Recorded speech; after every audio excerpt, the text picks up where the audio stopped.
ഇന്ന് ഞാൻ ഉണ്ടാക്കിയിരിക്കുന്നത് ഒരു പാകിസ്ഥാനി ക്യുസീനാണ്. നല്ല അടിപൊളി ടേസ്റ്റുള്ളൊരു പാകിസ്ഥാനി മട്ടൻ കടായിയാണ് ഉണ്ടാക്കിയിരിക്കുന്നത്. അടിപൊളി ടേസ്റ്റ് എന്ന് പറഞ്ഞാൽ അടിപൊളി ടേസ്റ്റാണ്. അത് നിങ്ങൾക്ക് ഒരു തവണ ഒന്ന് വെച്ച് നോക്കി ഒന്ന് കഴിച്ച് നോക്കിയെങ്കിലേ ഇതിൻ്റെ ഒരു ടേസ്റ്റ് അറിയത്തുള്ളൂ. സൂപ്പറാണ്. അപ്പം നമുക്ക് ഈ ഒരു റെസിപ്പി എങ്ങനെയാണ് ഉണ്ടാക്കുന്നതെന്ന് നോക്കിയിട്ട് വരാം. മട്ടൻ കടായി ഉണ്ടാക്കാനായിട്ട് ഞാൻ 1 കിലോ മട്ടൻ ഇവിടെ കഴുകി ചെറിയ പീസായിട്ട് കഴുകി റെഡിയാക്കി വെച്ചിട്ടുണ്ട്. ഇനി ഇതിലേക്ക് വേറെ പ്രത്യേകിച്ച് കൂടുതൽ സംഭവങ്ങളൊന്നും വേണ്ട. ഇപ്പോൾ ഇതിലേക്ക് ഞാനൊരു 6 ടൊമാറ്റോ എടുത്ത് വെച്ചിട്ടുണ്ട്. കണ്ടില്ലേ, ഈ ഒരു സൈസിലുള്ള ടൊമാറ്റോ ആണ് എടുത്ത് വെച്ചിരിക്കുന്നത്. പിന്നെ ഇതിലേക്ക് കുറച്ച് വെളുത്തുള്ളി, ഒരു 6-7 വലിയ വെളുത്തുള്ളി വേണം. പിന്നെ ഇതിലേക്ക് വേണ്ടത് കുറച്ച് പച്ചമുളകാണ്. പിന്നെ ഒരു ചെറിയ കഷ്ണം ഇഞ്ചി ഇതുപോലെ നുറുക്കി വെച്ചിട്ടുണ്ട്. ഇനി നമുക്കിത് എങ്ങനെയാണ് ഉണ്ടാക്കുന്നത് നോക്കാം. അപ്പോൾ നമ്മുടെ മട്ടൻ കടായി ഉണ്ടാക്കാനായിട്ട് ഇതുപോലൊക്കെ ഒരു കടായി എടുത്ത് വെച്ചിട്ടുണ്ട്. അയണ്ട കടായിയാണ് എടുത്തിരിക്കുന്നത്. നിങ്ങളുടെ കയ്യിൽ അയണ്ട കടായി ഉണ്ടെങ്കിൽ അത് തന്നെ എടുക്കുക. ഇനി ഇതിലേക്ക് ഇതുപോലൊക്കെ കുറച്ച് നെയ്യൊന്ന് ഇട്ട് കൊടുക്കണം. നമ്മൾ ഇതിനകത്ത് സാധാ ഓയിലൊന്നും യൂസ് ചെയ്യുന്നില്ല, അതിന് പകരം നെയ്യാണ് യൂസ് ചെയ്യുന്നത്. ഒരു 2-3 ടേബിൾ സ്പൂണോളം നെയ്യ് വേണം. പിന്നെ കൂടുതൽ ഈ പറഞ്ഞ പോലെ നെയ്യും ഓയിലും ഒന്നും താല്പര്യം ഇല്ലാത്തവർക്ക് ഈ പറഞ്ഞ പോലെ ഈ റെസിപ്പി അങ്ങ് ഒഴിവാക്കുന്നതാണ് നല്ലത്. ഇനി ഇതിലേക്ക് ആദ്യം തന്നെ നമ്മൾ ആ കഴുകി റെഡിയാക്കി വെച്ചിരിക്കുന്ന മട്ടൻ ഉണ്ടല്ലോ, അതിങ്ങനെ ഒന്ന് ഇട്ട് കൊടുക്കുകയാണ്. നമ്മളിപ്പോൾ ഇതിനകത്ത് ഉപ്പോ എരിവോ ഒന്നും ചേർക്കുന്നില്ല. ഇതിങ്ങനെ ഇതിനകത്ത് കിടന്നൊന്ന് ഫ്രൈ ആയി വരണം. അപ്പോഴേ ഇതിൻ്റെ യഥാർത്ഥ ടേസ്റ്റ് നിങ്ങൾക്ക് കിട്ടത്തുള്ളൂ. ആക്ച്വലി ഇച്ചിരി കൂടെ ഒരു വലിയ കടായി ഉണ്ടായിരുന്നെങ്കിൽ നല്ലതായിരുന്നു. പക്ഷേ എൻ്റെ കയ്യിൽ അവൈലബിൾ ആയിട്ടുള്ളത് ഇത് മാത്രമേ ഉള്ളൂ. തൽക്കാലം നമുക്ക് ഇതിനകത്ത് ഉണ്ടാക്കിയെടുക്കാം. ഈ മട്ടൺ ഈ ഒരു നെയ്ക്കകത്തൊന്ന് ഫ്രൈ ആയി കിട്ടണം. അത് കഴിഞ്ഞിട്ടാണ് നമ്മൾ ബാക്കി പ്രോസസ്സൊക്കെ ചെയ്യുന്നത്.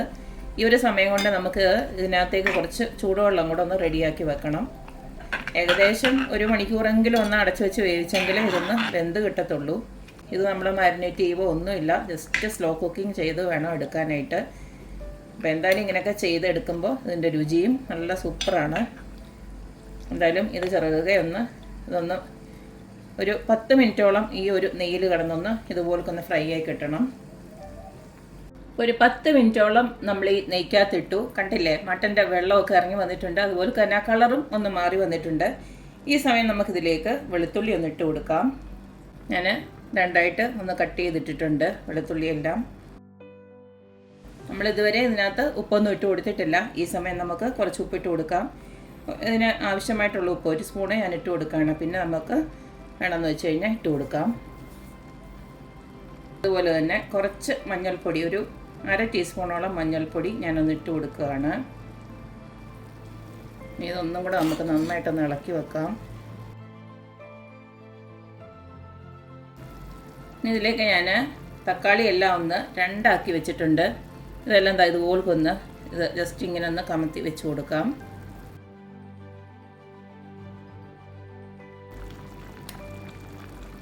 തക്കാളിയുടെ എണ്ണത്തിൽ ഒരു കുറവും വരുത്തരുത്, ഇത്രയും തന്നെ ഇട്ട് കൊടുക്കണം. ആ ഒരു തക്കാളിയുടെ ടേസ്റ്റാണ് ഇതിൻ്റെ ഒരു ഹൈലൈറ്റ്.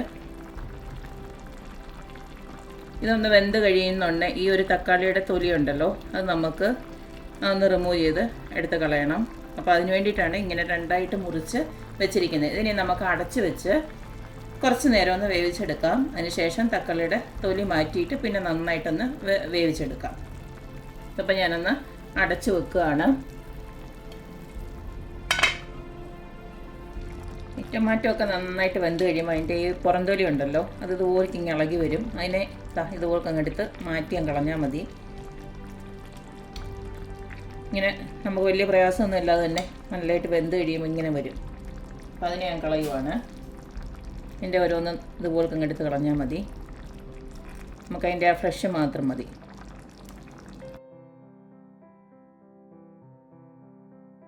അപ്പം നമ്മൾ ടൊമാറ്റോയുടെ ആ പുറത്ത് ആ തൊലിയെല്ലാം മാറ്റി കളഞ്ഞിട്ട് ഞാനിത് 5 മിനിറ്റും കൂടെ ഒന്ന് അടച്ച് വെച്ച് ഒന്നുകൂടെ ഒന്ന് വേവിച്ചെടുത്തിട്ടുണ്ട്.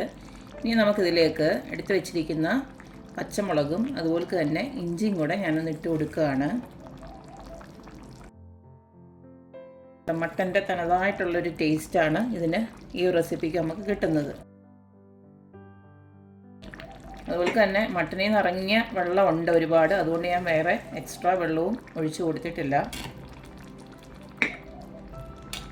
എന്തായാലും ഇത് വെന്തിട്ടൊന്നുമില്ല. കുറച്ച് നേരം നമുക്ക് അടച്ച് വെച്ച്, ഞാനിപ്പോൾ ചെറിയ തീയിൽ തന്നെയാണ് ഇട്ടേക്കുന്നത്. കുറച്ച് നേരം ഒന്ന് ചെറിയ തീയിലിട്ട് വേവിച്ചെടുക്കണം. ഇതിനകത്ത് 1-2 പൊടികളൂടെ ചേർക്കാറുണ്ട്, അത് കുറച്ച് കഴിഞ്ഞിട്ട് നമുക്ക് ചേർക്കാം. ഇനിയും അടച്ച് വെച്ച് സ്ലോ ആയിട്ട് നമുക്ക് കുക്ക് ചെയ്തെടുക്കാം.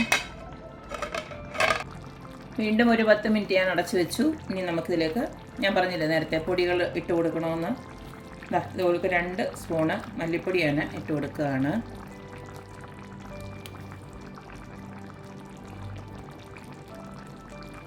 അതുപോലെ തന്നെ എരിവിന് നമ്മൾ ആകപ്പാടെ പച്ചമുളകും അതുപോലെ തന്നെ പെപ്പർ പൗഡർ മാത്രമേ ഇട്ട് കൊടുക്കുന്നുള്ളൂ. നമ്മുടെ എരിവിന് ആവശ്യമായിട്ട് എത്ര വേണോ അത്ര ഇട്ട് കൊടുക്കാം. ഞാനിപ്പം 1 സ്പൂണോളം ഇട്ട് കൊടുത്തിട്ടുണ്ട്. അടുത്തതിലേക്ക് കുറച്ച് ഗരം മസാല, ഒരു 1/2 സ്പൂണ് ഗരം മസാലയോടെ ഇട്ട് കൊടുക്കുകയാണ്. എല്ലാം കൂടെ നമുക്ക് ചെറുകെ ഒന്ന് ഇളക്കി കൊടുക്കാം.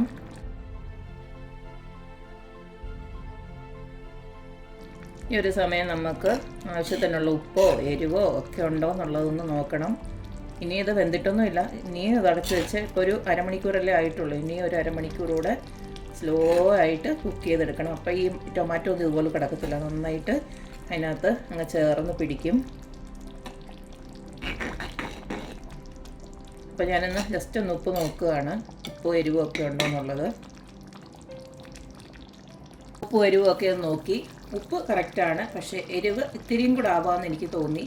ഞാൻ ഇച്ചിരി കൂടെ ഇട്ട് കൊടുക്കുകയാണ്, ഒരു 1 സ്പൂണോടെ ഇട്ട് കൊടുക്കുകയാണ്.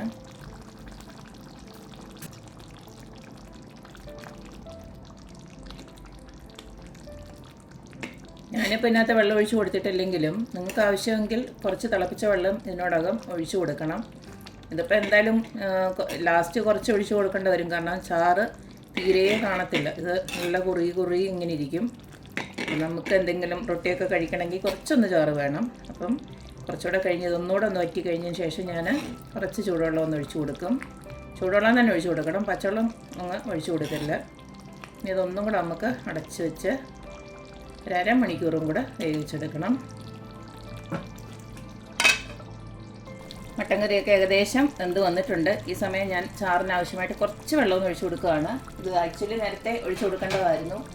നമ്മൾ ഇതിനകത്ത് സ്പേസ് ഒട്ടുമേ ഇല്ലാത്തതുകൊണ്ട് ഞാൻ ഒഴിച്ചു കൊടുക്കാനാണ്. ഇതുപോൾക്ക് കുറച്ച് വെള്ളമൊന്ന് ഒഴിച്ചു കൊടുക്കുകയാണ്, ചൂടുവെള്ളമാണേ. ഇനി നമുക്ക് ഇതുപോൾക്ക് ഒന്നും കൂടെ ഇളക്കി കൊടുക്കാം. എന്നിട്ടൊരു 5 മിനിറ്റും കൂടെ നമുക്ക് അടച്ച് വെച്ചൊന്നും കൂടെ വേവിക്കാം. 5 മിനിറ്റിൻ്റെ വേവ് കൂടെ ഉള്ളൂ. നന്നായിട്ട് വെന്തിട്ടുണ്ട്. അവസാനമായിട്ട് ഇതുപോൾക്ക് കുറച്ച് മല്ലിയിലയും കൂടെ ഇട്ട് കൊടുക്കണം. മല്ലിയിലയുടെ അളവൊക്കെ നിങ്ങളുടെ ഇഷ്ടത്തിനനുസരിച്ചിട്ട് കൂട്ടുകയും കുറയ്ക്കുകയൊക്കെ ചെയ്യാം. ഒന്നും കൂടെ അടച്ച് വെച്ച് കൊടുക്കുകയാണ് ഒരു 5 മിനിറ്റ്. അത് കഴിഞ്ഞിട്ട് നമ്മുടെ മട്ടൻ കറി റെഡിയാവും. ഒരു 5 മിനിറ്റും കൂടെ ഞാൻ അടച്ച് വെച്ച് വേവിച്ചിട്ടുണ്ട്. അപ്പം മട്ടനൊക്കെ നന്നായിട്ട് വെന്ത് വന്നിട്ടുണ്ട്. കറക്റ്റായിട്ടുള്ള ചാറ് നമുക്ക് ആയിട്ടുണ്ട്. ഉണ്ടല്ലേ, നല്ല പെർഫെക്റ്റായിട്ട് വെന്തിട്ടുണ്ട്. 1 മണിക്കൂറോളം എടുത്തു കേട്ടോ. സ്ലോ കുക്കിംഗ് ആണ്, അതിൻ്റേതായിട്ടുള്ള ടേസ്റ്റുമുണ്ട്. മാത്രമല്ല നമ്മൾ നെയ്യൊക്കെ ഇട്ടുകൊണ്ട് തന്നെ രുചിയെന്ന് വെച്ച് കഴിഞ്ഞാൽ അപ്പാര രുചിയാണ് കേട്ടോ. നമ്മൾ മുളക് പൊടിയൊന്നും ഇട്ട് കൊടുത്തില്ല, അധികം മസാലയില്ല, ഉള്ളി വഴറ്റിയിട്ടില്ല, എങ്കിലും അതിനേക്കാളിലൊക്കെ ടേസ്റ്റിലാണ് ഈ ഒരു മട്ടൻ കടായി ഉണ്ടാക്കിയിരിക്കുന്നത്. നല്ല ടേസ്റ്റ് ഉണ്ട്. എല്ലാവരും ഒന്ന് വെച്ച് നോക്കണം കേട്ടോ. ആക്ച്വലി ഈ ഒരു മട്ടൻ കടായി ഞാൻ വെച്ചത് എൻ്റെ ഹസ്ബൻഡിൻ്റെ റിക്വസ്റ്റ് പ്രകാരമാണ്. പുള്ളി ഇവിടെ ഒരു റീൽസ് കണ്ടിട്ട് എനിക്ക് അയച്ചു തന്നു. പാകിസ്ഥാനി ഒരു മനുഷ്യൻ ഉണ്ടാക്കുന്ന ഒരു റീൽസാണ് എനിക്ക് അയച്ചു തന്നത്. അതുപോലെ തന്നെ ഞാൻ ട്രൈ ചെയ്തതാണ്. എന്തായാലും സംഭവം അടിപൊളിയായി, നല്ല ടേസ്റ്റ് ഉണ്ട്. ഇത് നമുക്ക് നല്ല ചൂട് റൊട്ടിയുടെ കൂടെയോ എന്തിൻ്റെ കൂടെയും കഴിക്കാൻ നല്ല അപ്പാര രുചിയുള്ള ഒരു മട്ടൻ കടായിയാണ്. അപ്പോൾ എല്ലാവരും ഇതൊന്ന് ട്രൈ ചെയ്ത് നോക്കുക, അഭിപ്രായങ്ങൾ അറിയിക്കുക. അപ്പോൾ എപ്പോഴും പറയുന്ന പോലെ തന്നെ എൻ്റെ റെസിപ്പീസ് ഇഷ്ടമുള്ള എല്ലാവരും please like, share and subscribe. അപ്പോൾ ഇനി ഒരു അടിപൊളി വീഡിയോ ആയിട്ട് വരുന്നവരേക്കും ബൈ.